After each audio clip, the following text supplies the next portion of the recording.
দর্শক, এই মুহূর্তে আমি আছি রাজধানীর পিজি হাসপাতালের সামনে। আপনাদেরকে যদি একটু জানাতে চাই যে আজ সকাল 11টা 14 মিনিটে পিজি হাসপাতালের এ ব্লকের যে ভবনটি রয়েছে, ঠিক এই ভবনের 4তলার একটি কক্ষে, যেটি শাহবাগ হোটেল নামক একটি ক্যান্টিন রয়েছে, ঠিক সেই ক্যান্টিনে আগুনের সূত্রপাত ঘটে এবং সেই আগুনের সূত্রপাত হওয়ার পর ফায়ার সার্ভিসকে খবর দেওয়া হলে ফায়ার সার্ভিসের 6টি ইউনিট এখানে এসে আগুন নিয়ন্ত্রণ করে এবং 11টা 32 মিনিটে কিন্তু এই আগুন নিয়ন্ত্রণ হয়। এবং আমরা দেখতে পাচ্ছি যে পিজি হাসপাতালের এখন এই মুহূর্তে কিন্তু বিজিবি, র্যাব সহ কিন্তু আইনশৃঙ্খলা বাহিনীর সদস্যরা কিন্তু এখানে রয়েছেন এবং আমরা কথা বলেছিলাম ফায়ার সার্ভিসের কর্মকর্তাদের সাথে এবং এই পিজি হাসপাতালের দায়িত্বরত একজন ভাইস চ্যান্সেলরের সাথে কিন্তু আমরা কথা বলেছি এবং আমাদেরকে তারা যেটা জানিয়েছে যে এই আগুনের সূত্রপাত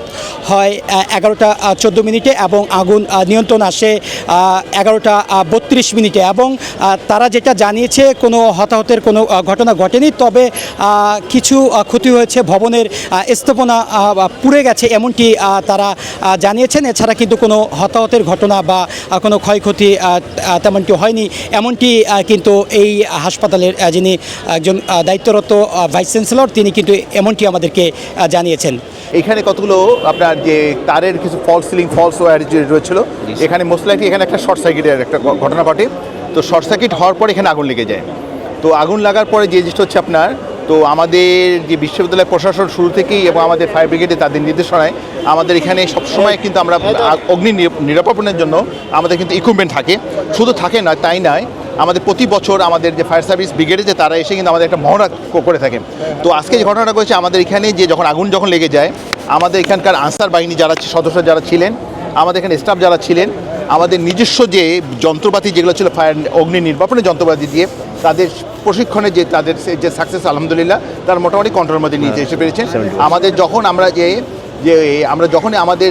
আমরা যখন ফায়ার ব্রিগেডকে যখন ফোন করলাম, তারা অতি সত্বর এখানে চলে এসেছেন এবং তারা বাকি যে কিছুটা যে আমাদের ছড়ানো ছিটানো যে আগুন যেটা ছিল তারা নির্বাপনের জন্য তারা সর্বোচ্চ চেষ্টা করার মাধ্যমে এটা সম্পূর্ণভাবে নিয়ন্ত্রণে চলে এসেছে। এখন 11টা 14 মিনিটের সময় সংবাদ পাই আমাদের কন্ট্রোল রুমে পিজি হাসপাতালের এ ব্লকে, বাংলাদেশ মেডিকেল বিশ্ববিদ্যালয়ের এ ব্লকের 4তলায় একটা অগ্নিকাণ্ড সংঘটিত হয়েছে। সংবাদ প্রাপ্তির সাথে সাথে যেহেতু এটা বাংলাদেশ মেডিকেল বিশ্ববিদ্যালয়ের অত্যন্ত গুরুত্বপূর্ণ স্থাপনা, সেই বিচার বিবেচনা করে আমরা পলাশী ফায়ার স্টেশন থেকে 2টা ইউনিট এবং সদর দপ্তর যে সিদ্দিক বাজার ফায়ার স্টেশন থেকে আরও 2টা ইউনিট, পরবর্তীতে আরও 7টা ইউনিট আমরা ঘটনাস্থলে নিয়ে আসি।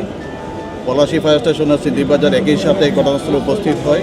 4তলায় গিয়ে দেখে আমাদের ফায়ার ফাইটাররা 4তলার যে সিলিং আছে সেই সিলিংয়ের উপরে প্রচণ্ড ধোঁয়া আছে এবং একটু হালকা আগুন বাহির থেকে দেখা যাচ্ছে।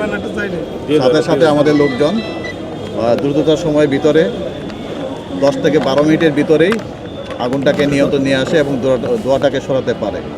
কিন্তু দেখা গেছিল যে ফায়ার এক্সটিংগুইশারটা কিন্তু তারা ব্যবহার করছিল, কিন্তু যেহেতু সিলিংয়ের উপরে যেহেতু আগুন, যার কারণে আগুনের যে উৎপত্তিস্থল ছিল সেই উৎপত্তিস্থলে সেই ফায়ার এক্সটিংগুইশারটা ব্যবহার করা সম্ভব হয় না। প্রচণ্ড ফায়ার এক্সটিংগুইশার যেটা ব্যবহার করা হয়েছে, যার কারণে পাউডারগুলো এলোমেলো অবস্থায় উঠতেছিল।